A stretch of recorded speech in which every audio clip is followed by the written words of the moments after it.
Matematika, ako si Karen at ngayon kasama ko si Karel, Michael at Gwen. What's up ka Matematika, ako si Karen at ngayon kasama ko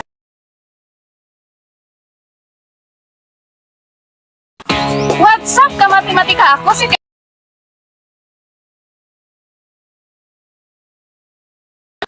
What's up ka Matematika, ako si Karen at ngayon kasama ko si Karel, Michael at Gwen. So ngayon, gagawa kami ng challenge na tinatawag na symbol hunting, kung saan kami lahat ay maghahanap ng mga pangkaraniwang simbolo na ginagamit sa asignaturang matematika. Para sa mechanics, ang aming grupo ay hahatiin sa dalawang grupo. Ang unang grupo ay sina Gwen at Karen. At sa pangalawang grupo naman ay kami ni Ate Karel at ako.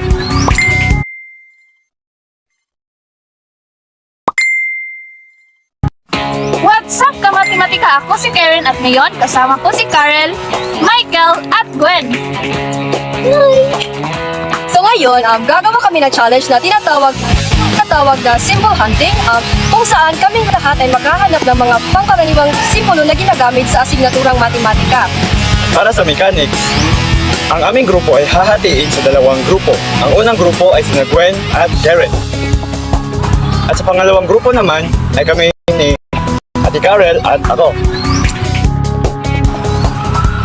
At kung sinong grupo ang may pinakamaraming nahanap, ang siyang magwawagi. Simulan na natin! So ngayon guys, magsisimula na po ang aming challenge at ayun po ang aming kalaban at paniguradong matatalo po namin sila. Yes, panigurado yan. Let's go, Gwen! Magsisimula na po in 3, 2, 1, go! Guys, parang may nahanap kami dito guys. Tingnan nyo guys, tingnan nyo. Yan, first. Harang ang second guys. Nakuha na ni Gwen. Ay, saan tayo magsisimula? So, since sila, pumunta sila sa kabilang direction. So, dito naman tayo sa kabila. So, let's go. Hahanap tayo. Yes. Hahanap tayo ng taik. Ganyan. Diretso lang.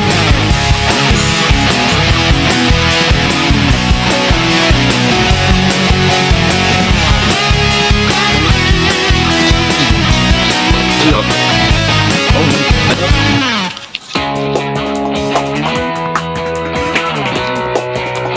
Yan, ang unang finding. At yun guys, may nahanap na tayong isa. So, may siyam pa tayong hahanapin. Let's go! Yay! Yay! One. Mayroon na tayong tatlo guys. Yes! Tara guys! Apat na guys! Let's go guys! Hello! Parang mayroon dito Gwen. Got something. Wow! 5 na guys! Let's go! Ayun! Yay! Come on, Gwen. Let's go guys! Wow! Gamay na ko lang guys. Pagkakaulitin. Ay, magsabay. Yay! Let's go! Ilan na yan Gwen? Ilan yan Gwen? 1, 2, 3, 4, 5, 6, 7. Ito! Tara guys, tingnan nyo guys. Yes, 8 na. Meron tayo 9. Yes, panalo na tayo Gwen dahil may ano lang. May 20 na ano guys, symbols to. Yes! Yay! Guys, tayo na guys. Ready for 1. Ayun! Let's go! Yay! Ito na! Let's go! Meron pa Gwen oh! Tingnan! Yay! Kung panalo namin guys, we're na-open dyan me. Let's go!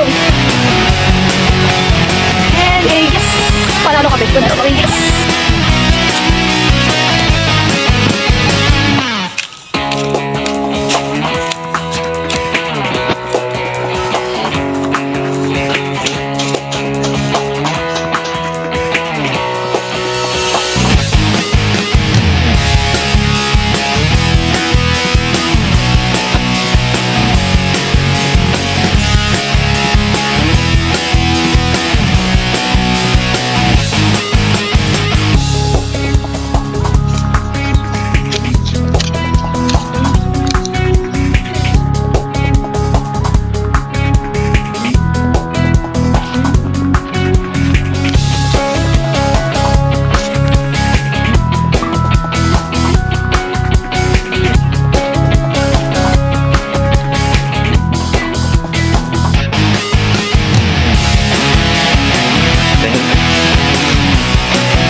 Ito makita.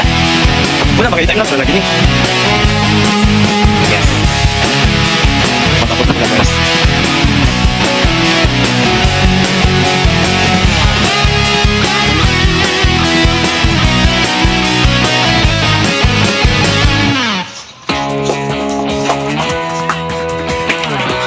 At ito ang mga simbolong aming nahanap sa aming challenge.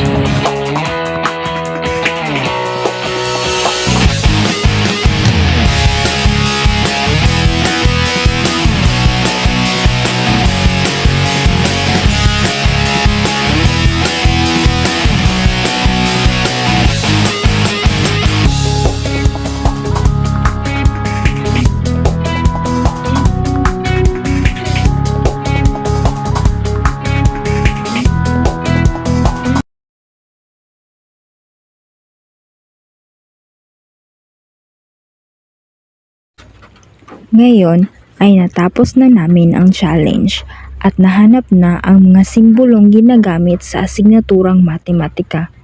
Kaya isa-isahin nating alamin kung ano ang mga katawagan nito sa Tagalog at kung ano ang gamit nito sa mga mathematical na konsepto.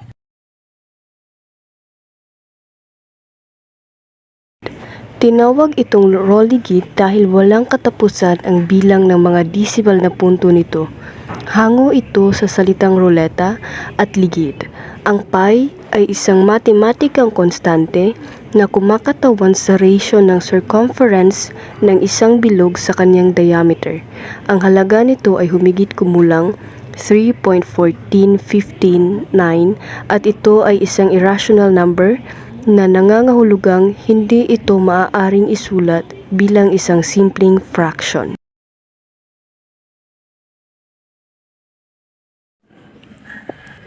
Sunod ay ang simbolong bagwas, isang Greek letter na ginagamit sa matematika. Tatawagin natin itong bagwas mula sa salitang ugat na bawas na nagpapahiwatig ng pagbabago o pagbabawas. Sa matematika, ito ay tumutukoy sa pagbabago o pagkakaiba sa halaga ng isang variable. Karaniwan itong ginagamit upang kumatawan sa pagbabago sa isang particular na dami tulad ng pagbabago sa x o y sa isang equation.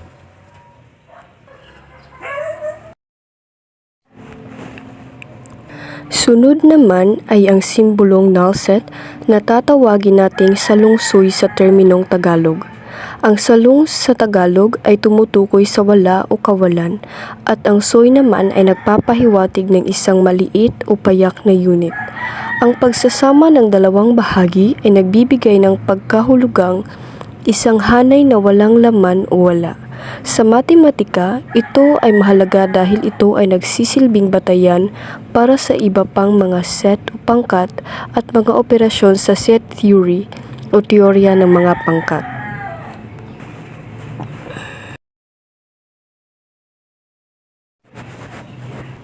Sunod ay ang simbolong absolute value. Tatawagin natin itong waga-laga. Ang salitang waga ay mula sa salitang ugat na wagas ay nangangahulugang dalisay o buo at ang laga naman mula sa salitang halaga. Ang absolute value ay tumutukoy sa distansya ng isang bilang mula sa 0 sa isang bilang na linya, anuman ang direksyon. Sa madaling salita, ito ang halaga ng isang bilang na hindi nagnenegatibo ang halaga.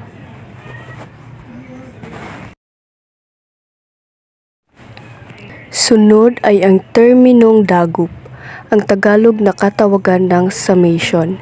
Ito ay ang kabuuan ng mga bilang o termino sa isang serye. Karaniwan itong kinakatawan ng simbolong sigma. Ang salitang ito ay hango mula sa dag, ibig sabihin ay pagdadagdag at up, nangangahulugang pag-akyat o pataas. Kaya't ang dagup ay tumutukoy sa proseso ng pagdaragdag ng mga bilang upang makuha ang kabuuan.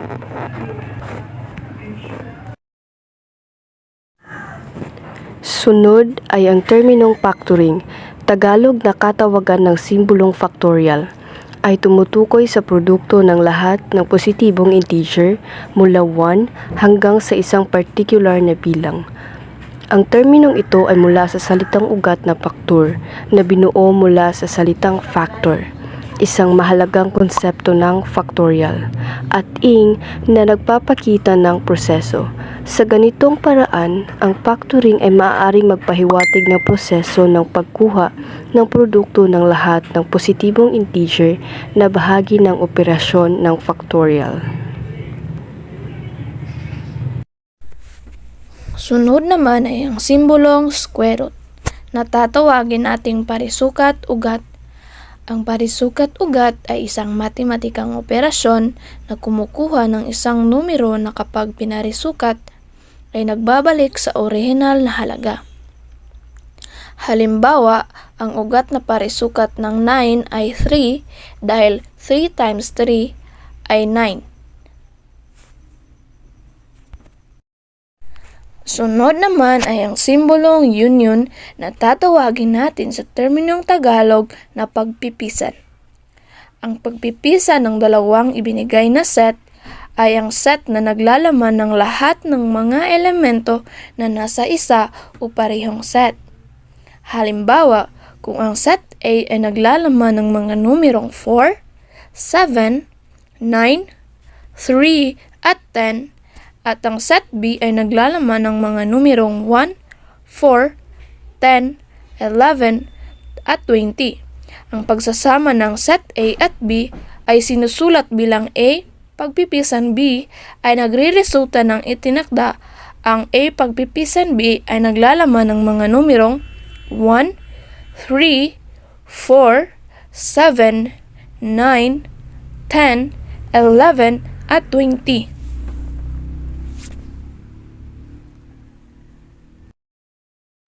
Sunod naman ay ang simbolong rational numbers na tatawagin nating pingkiang numero. Ang terminong pingkiang numero ay nagmumula sa salitang pinki na ang ibig sabihin sa Ingles ay fraction. Ang mga pingkiang numero ay ang mga numero na maaaring katawanin sa anyo ng P over Q, kung saan ang Q ay hindi katumbas ng 0. Karaniwan, ang rational na numero ay ang mga fraction na maaaring katawanin sa linya ng numero. Sunod naman ay ang simbolong integer na tatawagin nating bibos, galing sa dalawang salita na bilang at lubos. Ang mga bibos ay ang buong bilang na walang bahagi ng decimal o fraction. Kabilang dito ang mga positibong bilang na 1, 2, 3 at iba pa. Negatibong bilang na negative 1, negative 2, negative 3 at iba pa. At ang 0. Ang mga bibos ay ginagamit sa iba't ibang larangan ng matematika at nagbibigay diin sa kabuuang halaga ng isang bilang. Sunod naman ay ang epsilon na may katumbas na salitang liksi halaga. Pinagsasama ang salitang liksi na tumutukoy sa pagiging mabilis o maliit at salitang halaga na nangangahulugang value upang maipahayag ang konsepto ng isang maliit o mabilis na nagbabagong halaga. Ang maliit sa matematika ay tumutukoy sa isang napakaliit halaga. Kadalasan, masyadong maliit sa 0 o halaga. Ginagamit ito upang ipakita ang ideya ng isang maliit na pagkakaiba o margin. Lalo na sa mga paksang tulad ng mga hangganan o limits at patuloy na mga functions.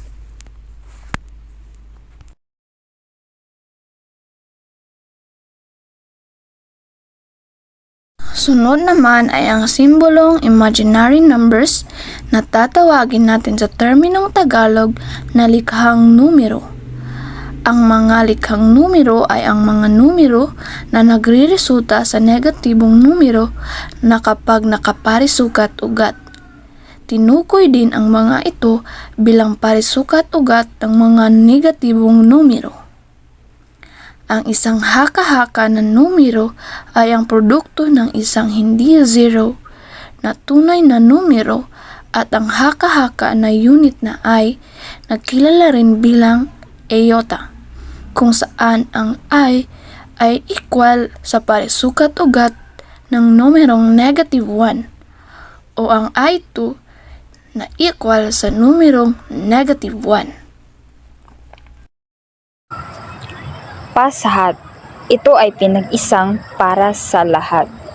Ang salitang para sa ay nangangahulugang for at ang lahat ay tumutukoy sa pagsisama o pagkakasama ng lahat ng elemento. Sa ganitong paraan, ang salitang pasahat ay maaaring gamitin upang ipahiwatig ang konsepto na sumasaklaw sa lahat ng elemento ng isang grupo o set sa matematika. Ang simbolong ito ay nangangahulugang ang lahat ng numero, mapapositibo man o negatibo, ay saklaw. Ang terminong for all sa matematika ay tumutukoy sa isang pangkalahatang pahayag o kondisyon na totoo para sa lahat ng miyembro ng isang set. Hangguhan o limit. Ito ay mula sa salitang ugat na hangganan na nangangahulugang boundary o limit at ang idinagdag na uhan upang magpahiwatig ng proseso o aksyon ng paglapit ng isang hangganan. Ito ay naangkop sa konsepto limits na naglalarawan kung paano ang isang function o sequence ay kumikilos habang ang input nito ay lumalapit sa isang tiyak na halaga. Sukat o theta. Ang sukat ay isang titik sa alpabetong Griego na kadalasang ginagamit sa matematika at pisika upang kumatawan sa mga anggulo. Sa trigonometriya, halimbawa, ang sukat ay ginagamit upang tukuyin ang isang hindi kilalang anggulo sa mga tatsulok na may tamang anggulo o 90 degrees. Mayral o there exist. Ang salitang there exist ay tumutukoy sa pagkakaroon ng isang particular na bagay o elemento sa isang set o grupo. Isang maaaring imungkahing katawagan para sa matematikang terminong there exist ay mayral. Ang may ay nagpapahiwatig ng pagkakaroon, habang ang iral ay hango sa salitang iral na nangangahulugang umiiral o naroroon. Sa ganitong paraan, ang mayral ay naglalarawan ng konsepto na mayroong isang tiyak na bagay o elemento na umiiral sa isang tiyak na kondisyon o sitwasyon sa matematika. Real numbers o tumilang. Nagmula sa tunay at bilang. Ang tumilang ay tumutukoy sa lahat ng mga tunay na numero na maaaring maglaman ng mga pamilang o whole numbers, mga di-pamilang or fractions, at mga desimal. Kabilang dito ang mga positibong numero, negatibong numero, at zero. Ang mga tumilang ay nagpapahayag ng anumang halaga sa isang tuloy-tuloy na sukat at maaaring ipakita sa isang tuwid na linya. Therefore, o sa makatuwid, ang simbolo na tatlong tuldok na parang tatsulok ay kadalasang binibigkas bilang sa makatuwid. Ay malawakang ginagamit sa parehong matematika at lohika. Ang simbolo na ito ay nagsisilbing shorthand notation na nagsasaad ng konklusyon o resultang pagbabawas mula sa mga naunang sinabing katotohanan o premises. Paggamit. Sa mga patunay sa matematika at mga lohikal na argumento, ang simbolo ng tatlong tuldok na parang tatsulok ay nagpapahiwatig ng konklusyon na nakuha mula sa ibinigay na impormasyon. Madalas itong nakatulong sa pag-streamline ng mga argumento sa pamamagitan ng pagbabawas ng verbosity at pagbibigay ng malinaw na paglipat mula sa mga lugar patungo sa mga konklusyon. Fee o gintiwala. Sunod ay ang terminong fee na tatawagin natin sa Tagalog na gintiwala. Pinagsama ito mula sa salitang ginto, mula sa golden ng golden ratio, at dalawa mula sa pag-uugnay ng sa isa at dalawa, na madalas ginagamit sa paglalarawan ng ratio. Ito ay isang espesyal na numero na humigit kumulang 1.618 na lumilitaw sa maraming mga likas na pattern, sining at arkitektura. Ginagamit din ang maliit na titik bilang simbolo sa maraming lugar tulad ng pisika, sining, arkitektura, teorya ng posibilidad, filosofiya, kartografiya, ekolohiya, psikolohiya at kemika. Logarithm o suklat. Sunod ay terminong suklat.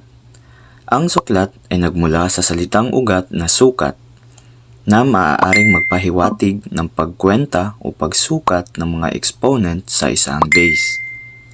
Ang logarithm ay matematikang operasyon na nagsasaad kung ilang beses dapat i-multiply ang isang base upang makuha ang isang tiyak na halaga. Sa madaling salita, ang logarithm ng isang numero ay exponent na kailangan para ang base ay maging katumbas ng numerong iyon. At ang nanalo sa challenge ay ang team nila Karen at Gwen. Sila ay nakakuha ng mas maraming simbolo, kaya sila ang nagwagi sa ating challenge na symbol hunting. Sana ay may natutunan kayo sa vlog na ito at inyong pakatandaan na mahalaga na magkaroon tayo ng Tagalog na termino sa mga simbolong ginagamit sa asignaturang matematika, dahil nakakatulong ito sa mga mag-aaral na mas maintindihan ang iba't ibang konsepto ng matematika. Hindi lamang nito pinapalalim ang ating pag-unawa, kundi pinapalapit din tayo sa sariling wika habang inaabot natin ang mas mataas na antas ng pag-aaral sa matematika. Makakatulong ito sa mga guro at estudyante na magkaroon ng mas madali at epektibong komunikasyon at pagtuturo. Maraming salamat sa panonood at sana'y nakatulong ito sa inyong pag-aaral ng matematika.